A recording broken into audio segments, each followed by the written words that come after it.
ఏదో మనకి ఇష్టమైన రాజుల పేర్లో రాణుల పేర్లో పెట్టిన నెలలు కావు. ఇది నిజానికి మాఘం మాఘం అంటాం కానీ అది మాఘం. కాఖాగాఘాలో రెండవ అక్షరం ఖ. రేఖ అంటే ఉండే కా ఏది ఉంటుందో మాఘంలో కూడా అది. సరిగ్గా ఇవాళ తదియ నాడు మనం మాట్లాడుకుంటున్నాం. రేపు పున్నమి నాడు సరిగ్గా మఖా నక్షత్రం ఉంటుంది. మఖా నక్షత్రం పున్నమి నాడు ఉండే నెల మాఘమాసం. నిజానికి ఖ, అది పలుకుబడిలో ఘా అయింది, అది పర్వాలేదు. అలా అవడంలో కూడా ఒక మంచి అర్థాన్ని సంతరించుకుంది. మా అఘం. అఘం అంటే పాపం. మా అఘం, ఎట్టి పరిస్థితుల్లోనూ పాపము చేయకూడని మాసం, పాపపుట ఆలోచనే రాకూడని మాసమే మాఘమాసం. అందుకని మాఘమాసం చాలా పవిత్రం. మాఘమాసం చాలా పవిత్రం అంట. ముఖ్యంగా పెళ్ళిళ్ళకి చాలా గొప్ప ముహూర్తాలు ఉండేటువంటి మాసం మాఘమాసం. మాఘమాసం మంచి ముహూర్తం అని బోళ్ళు పాటలు కూడా ఉన్నాయి. ఎందుకంటే మాఘమాసము పెళ్ళిళ్ళు ఎక్కువ ఉండడం, ముహూర్తాలు, వీటిలో ఒక ఉద్దేశం ఏమిటంటే మనిషి ఒక్కడుగా ఉంటే తన కోసం ఎక్కువ పాపం చేయాల్సిన అవసరం లేదు. ఒక్కడుగా ఉన్నా కూడా చేసేడు అంటే ఇంకా అతి తీవ్రవాది, వాడికో దండం పెట్టాలి. కానీ సాధారణంగా ఒక్కడే ఉంటే అంత అవసరం ఉండదు. ఏదో సత్రం, భోజనం, మటన్, నిద్ర సరిపెట్టుకుంటాడు. పెళ్ళి అయ్యేసరికి ఏమవుతుందంటే కుటుంబం ఏర్పడుతుంది. అందున ఇదివరలో చాలా పెద్ద కుటుంబాలు ఉండేవి. ఎవరికి ఏదో ఒకరు ఇద్దరు అన్నట్టుగా ఉండేవారు. పిల్లలు ఎంతమంది అంటే 4+4 అంతే, ఓ 8 మంది ఉండేవారు కనీసం. అందులో 4 ఆడ 4 మగ, లేకపోతే 6, 2 ఏదో రకరకాల నిష్పత్తులు ఎలా ఉన్నా మొత్తం మీద 7-8 మంది ఉండేవారు. అంత సమయము వారికి ఉండేది, అంత సరసము వారికి ఉండేది. మనకి సమయము లేదు, భగవంతుడి దయ వల్ల సరసము లేదు. అందుకని ఆ సంతానం అలా ఉండేది. ఆ సంతానం, పెంపకం, కుటుంబం, దానికోసం ఉండాల్సిన అవసరాలలో మనిషి తప్పు చేసే అవకాశాలు చాలా ఉంటాయి. అక్కడే అందరం జాగ్రత్తగా ఉండాలి. సంసారం పెట్టుకోకుండా ఎవరు ఉండలేరు. ఎందుకంటే ఎంత వేదాంతం, ఎంత వైరాగ్యం ఉన్నా పెళ్ళై పిల్లల్ని కానీ సంసారం చేస్తేనే బాగా అర్థం అవుతుంది. ఆటుపోట్లు తెలుస్తాయి. ఎందుకంటే సముద్రంలో ఉన్నాక చిందులు తప్పవు, సంసారంలో ఉన్నాక నిందలు తప్పవు. సముద్రంలో ఉన్నాక చిందులు తప్పవు, సంసారంలో ఉన్నాక నిందలు తప్పవు. ఈ నిందలు పడి పడి రకరకాల కష్టాలు పడి సుఖాలు పడి అందులోనే ఏదో ఉందనేటువంటి భ్రమలో మునిగి తేలేవాడికి ఓ 60-70 ఏళ్ళు 60 ఏళ్ళు వచ్చేసరికి ఆడ మగ ఇద్దరికి కూడా పూర్తిగా వేదాంతం టీకా తాత్పర్యాలతో సహా అర్థమైపోతుంది. అందువల్ల మళ్ళీ వెనక్కి రాడు. ఆ 70-60 ఏళ్ల తర్వాత ధ్యానం బాగా కుదురుతుంది. ఎందుకంటే ఇంకా లౌకికమైన ఆసక్తి తగ్గితేనే ధ్యానం మీద దృష్టి ఏర్పడుతుంది. అందుకని మాఘమాసం పాపం చెయ్యకూడని మాసం, మా అఘం అంటారు. అలాగే పాపపుట ఆలోచన రాకూడని మాసం. ఏ మాసంలోనైనా పాపం చేయకూడదు, అందులో అనుమానం ఏం లేదు. కానీ కొన్ని నియమాలు, కొన్ని పద్ధతులు ఉంటే కనీసం అంతవరకైనా మనం జాగ్రత్తగా ఉంటాం. అందుకోసం మాఘమాసం పెట్టారు. ఈ మాఘమాసం సూర్యదేవతారాధనకి చాలా ప్రసిద్ధమైంది. రేపు రథసప్తమి వస్తుంది 4వ తారీఖుని. దాన్ని రథసప్తమి అంటారు. సరిగ్గా మనకి వేసవికాలం ఆ రోజు మొదలవుతుంది. శ్రీనాథుడు కాశీఖండం కావ్యంలో ఓ చోట చెబుతాడు స్పష్టంగా, చలి ప్రవేశించు నాగుల చవితి నాడు మెరయు వేసవి రథసప్తమి దినమున అని సరిగ్గా తేదీ పెట్టి చెబుతాడు. మనం ఏదో బళ్ళు ఎప్పుడు తీస్తారో అంటే జూన్ 12 అంటాం, బడి ఎప్పుడు మోస్తారో అంటే ఏప్రిల్ 23 అంటాం. ఒక లెక్క ఉంటుంది దానికి. దసరా సెలవులు ఎప్పుడు ఇస్తారో ఉంటే ఏదో పాఠ్యం నుంచి అంటాం. సెలవుల ముగింపు ఎప్పుడు ఉంటే విజయదశమి మర్నాడు అంటాం. అలాగే సరిగ్గా మనకి చలి ప్రవేశించడానికి మొదటి రోజు ఏదంటే నాగుల చవితి. దీపావళి వెళ్ళాక వచ్చేటువంటి చవితి ఉంది, కార్తీక శుద్ధ చవితి. దాన్ని నాగుల చవితి అంటాం మనం. అక్కడి నుంచి కార్తీకం, మార్గశిరం, పుష్యం, ఈ మాఘం, ఇంతవరకు బాగా చలి ఉంటుంది ఖచ్చితంగా.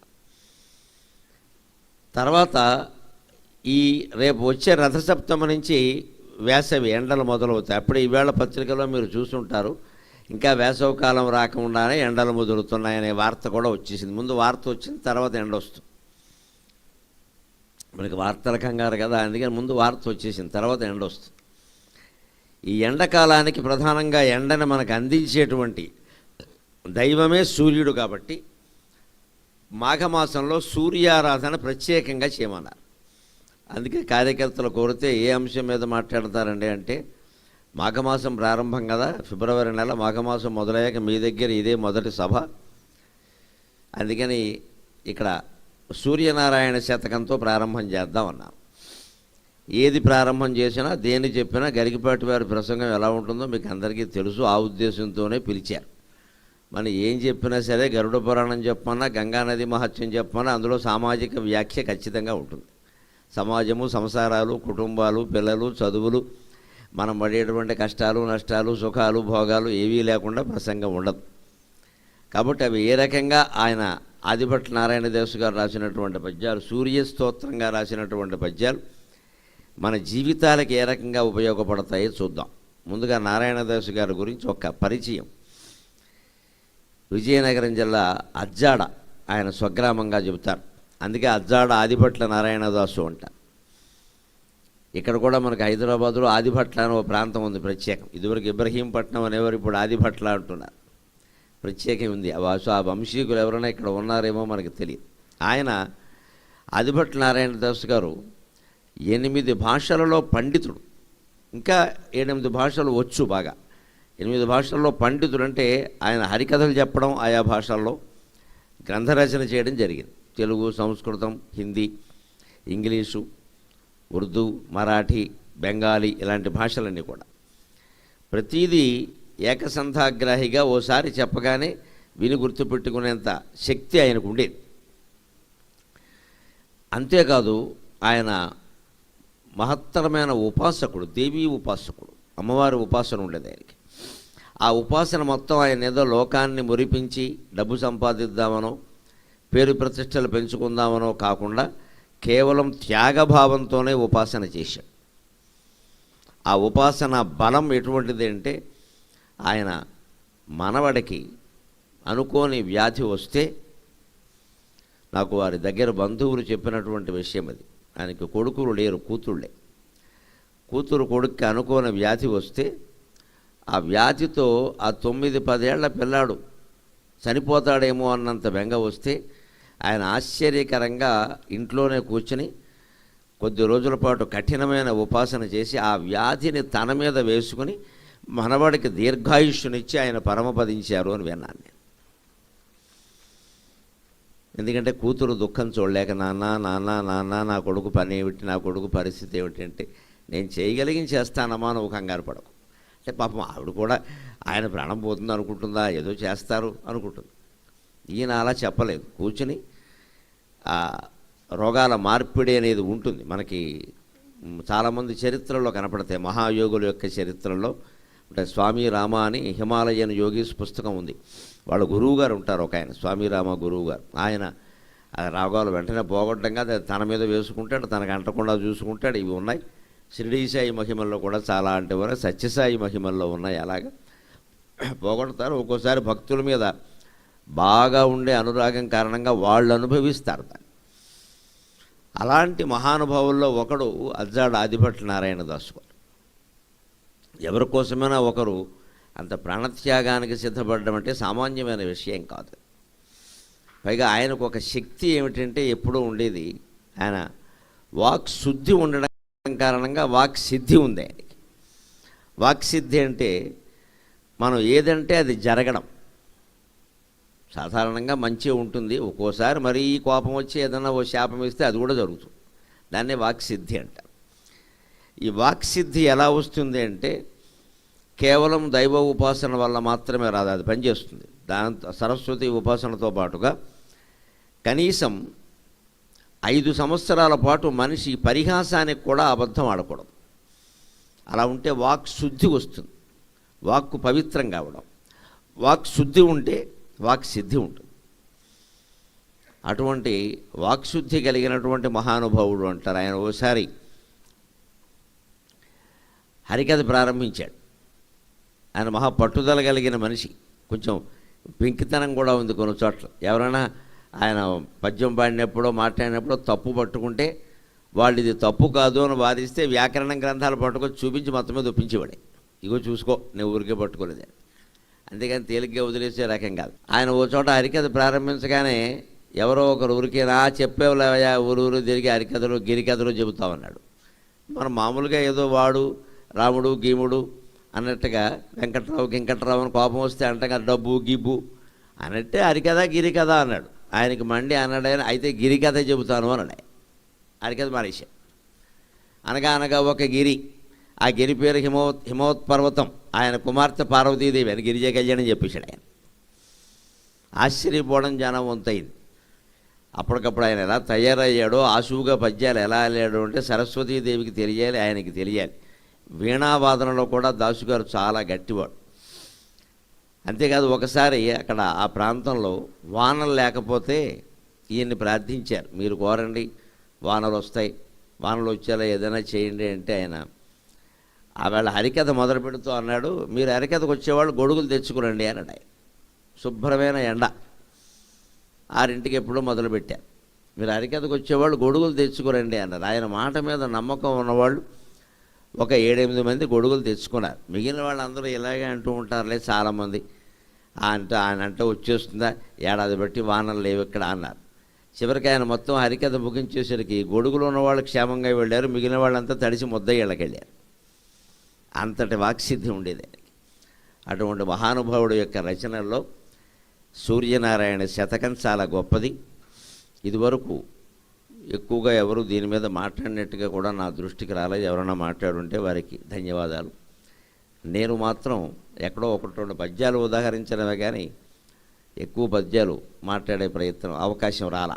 సరే, ఇలా మాఘమాసం కోసం సూర్య సంబంధమైన స్తోత్రాలు కొన్ని అట్టి పెట్టుకున్నాను నేను, అవి చెప్పాలి ఖచ్చితంగా.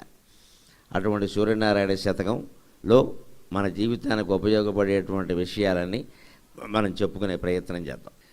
ముందుగా ఆయన మొకుటంగా సూర్యనారాయణ శ్రీ సూర్యనారాయణ అని మొత్తం 100 పద్యాలకి మొకుటంగా సూర్యనారాయణ అనేది వాడుకున్నాడు. ఆ సూర్యుని యొక్క వెలుగులో ఉండే ఒక చమత్కారాన్ని వర్ణిస్తున్నాను. సాధారణంగా వెలుగు అంటే ఆ చూపులేటు వెలుగుతుంది అంటే అన్ని చిన్నవి కూడా పెద్దవిగా కనపడతాయి. కానీ సూర్యుని వెలుగు అలా ఉండదట. నలుసైనన్ భువితోపజేసి పరిమాణం బెంతయోగల్గు చుక్కలకు చాటునరించి, నలుసైనన్ భువితోపజేసి పరిమాణం బెంతయోగల్గు చుక్కలకు చాటునరించి, భూమి జలమింకంజేసి ధారాధరంబుల మింటన్ కలిగించి, భూమి జలమింకంజేసి ధారాధరంబుల మింటన్ కలిగించి, శూన్యమునకున్ పొల్మేర కల్పించెరా, శూన్యమునకున్ పొల్మేర కల్పించెరా, శూన్యములకున్ పొల్మేర కల్పించెరా, బలిరాణి కరకౌశలం అఖక, బలిరాణి కరకౌశలం అఖక, ఎలమిన్ నీ కరకౌశలం బఖక మాయి సూర్యనారాయణ, ఎలమిన్ నీ కరకౌశలం బఖక మాయి సూర్యనారాయణ. కరకౌశలం అంటే చేతి నేర్పు అని ఒక అర్థం. ఒక బొమ్మ వేసేవాళ్ళు ఎవరన్నా మీరు గమనించండి, ఊరికే ఇలా 4 రేఖలు ఇలా అంటాడు. మహత్తర చిత్రకారుడు బాపు గారిలాగా ఇలా ఏదో అలవోకగా ఒక అద్భుతమైన చిత్రం అయిపోతుంది. అలాగా మామూలు చిత్రకారులకే అటువంటి నేర్పు ఉంటే భగవంతుడికి ఉండే నేర్పు చెప్పాలా. అందులో సూర్యనారాయణుడు ప్రత్యక్ష దైవం. మనకి భగవంతుడు ఉన్నాడు అనడానికి ప్రత్యక్ష సాక్ష్యం ఏమిటంటే సూర్యనారాయణుడు. భగవంతుడని సాక్షీభూతంగా చూస్తూ ఉంటాడు. ఏది చెయ్యడు ఆయన, ఏది చెయ్యమని కూడా చెప్పడు మనకి. ప్రత్యేకించి మంచి కానీ చెడ్డ కానీ మనం ఏదో అనుకుంటూ ఉంటాం, ఇది దైవ సంకల్పం, ఇది భగవత్ సందేశం అనుకుంటాం. కానీ దానికి ఖచ్చితమైనటువంటి ఆధారాలు లేవు. మనకు కలుగుతూనే ఉంటే ఒక్కో దాన్ని మనం అనుకోకుండా వచ్చే సంకల్పం, అది జరిగితే దైవ సంకల్పం అంటాం మనం. ఎక్కువ మంది సంకల్పిస్తే దైవ సంకల్పం అంటాం. కానీ భగవంతుడు పనిగట్టుకుని ఏమీ చెయ్యడు. ఏది జరగాలో అది జరిగేలా చూస్తాడు. మనం కూడా జీవితాల్లో సుఖంగా ఉండాలి అంటే పనిగట్టుకుని ఏమి చేయదు. ఏది కర్తవ్యమో అది జరిగేలా చూస్తే చాలు. దానికి ఎంతవరకు చేయడమో అంతవరకు చేయడం అంతే. ఇక మిగిలినవి అలాగే ఉంటాయి. కానీ మనం చాలా వరకు దాంట్లో రాగద్వేషాలు జోడిస్తాం. ఏ పని చేసినా సరే ఒక ఇష్టం రాగం అంటే, అలాగే ఒక ద్వేషం, ఏదో ఇది వద్దని ఇది జరగద్దని ఒక వ్యతిరేకత, ఒక ఇష్టాన్ని ఒక అయిష్టాన్ని రెండింటినీ జోడిస్తాం. ఈ పని అవ్వాలి, ఈ పని అవ్వద్దు, ఈ పని నేనే చెయ్యాలి, ఇంకెవరు చేయడానికి వీలు లేదు, ఈ అధికారం నాదే, ఇంకెవరికీ ఉండద్దు, ఇలా మనం మాట్లాడతాం. అందువల్ల మనం చాలా ఇబ్బంది పడతాం నిజానికి. అది మానుకోమని చెప్పడానికి అయినా ప్రారంభంలో చెప్పిన పద్యాల్లోనే ఈ మాట చెబుతున్నారు. సూర్యనారాయణమూర్తి యొక్క నేర్పును చూడండి మీరు. నలుసైనన్ భువిలోన చూపి, రాత్రి అంతా చీకటి కమ్మేసింది కదా, తెల్లారేసరికి ఒక్క సూర్యకిరణం ఇలా భూమి మీద పడేసరికి చీమలో 100వ వంతు ఉండే వస్తువు కూడా మనకు స్పష్టంగా కనిపిస్తుంది. అంత శక్తి ఉంది సూర్యకిరణానికి. అందుకే శంకరాచార్య స్వామి సౌందర్యలహరిలో చెబుతారు, అమ్మవారి నుదుటి మీద ఈ కుంకుమ రేఖ ఉంటుంది, మధ్యలో సింధూరపు రేఖ. అది ఏమిటి అంటే సూర్యుని యొక్క తొలి కిరణం అంట. తనోతు క్షేమం నస్తవ వదన సౌందర్య జలకరి పరీవాఘ స్రోత సరణిరివ సీమంత సరణికి వహంతి సింధూరం ప్రబల కబరీ భారతిమిరద్విషాం బృందైర్బందీకృతమివ నవీనార్క కిరణం. స్త్రీలు ముత్తైదువులైన వాళ్ళు పూర్వం ఇక్కడ ఈ పాపట్లో ఒక సింధూరపు రేఖ ధరించేవారు. మన ఆంజనేయ స్వామి బొట్టు ఆకారంలో ఉండే సింధూరంతో రేఖ, దాన్ని సౌభాగ్య చిహ్నంగా చెబుతారు. ముత్తైదువ అంటే ముత్తో 5 చిహ్నాలు కలిగినవండి ముత్తైదువ అంట. అందులో మంగళసూత్రాలు, గాజులు, పసుపు కుంకాలు, మెట్టెలు ఇవన్నీ ఉన్నాయి. దీంతోపాటు సింధూరపు రేఖ ఉంటుంది. ఆ సింధూరపు రేఖ అమ్మవారికి ఇక్కడ ఉంది. అది మొదటి సూర్యకిరణం అంట. దాని శంకరాచార్య ఎంత విచిత్రంగా చెబుతున్నారు అంటే, ఒక్క సూర్యకిరణం ప్రవేశించగానే చీకటికి భయమైందిట. ఇంక నేను వెళ్ళిపోవాలి, సూర్యుడు వచ్చేస్తున్నాడు, ఆరైపోతుంది, సూర్యకిరణం పడింది అంటే ఇక నేను ఉండడానికి వీల్లేదు. రాత్రే కదా మరి చీకటి ఇక్కడ వ్యాపించి ఉండేది, పగలైతే ఉండదు కదా. ఎవరికైనా ఉండడం ఇష్టం కానీ వెళ్ళిపోవడం ఇష్టం ఉండదు కదా. జీవితంలో ఏం పడినా, ఎన్ని బాధలు పడినా, ఎంత కుళ్ళిపోయినా, ఎన్ని రోగాలు వచ్చినా ఇంకా ఉండాలనే కోరుకుంటాం మనం. అందుకని వెళ్ళిపోవాలని అనుకోం కదా. మరి అలాంటి వాళ్ళే అనుకుంటే మంచి వాళ్ళు ఎందుకు అనుకుంటారు? మంచి వాళ్ళు ఉండాలనే అనుకుంటారు. అందుకని చీకటి మన దృష్టిలో చెడ్డదైనా, చిమ్మ చీకటైనా అది అనుకుంటే నేను శాశ్వతంగా ఉంటే బాగుండు, పగలు కూడా సూర్యుడు రాకుండా ఉంటే బాగుండు అనుకుంటుంది.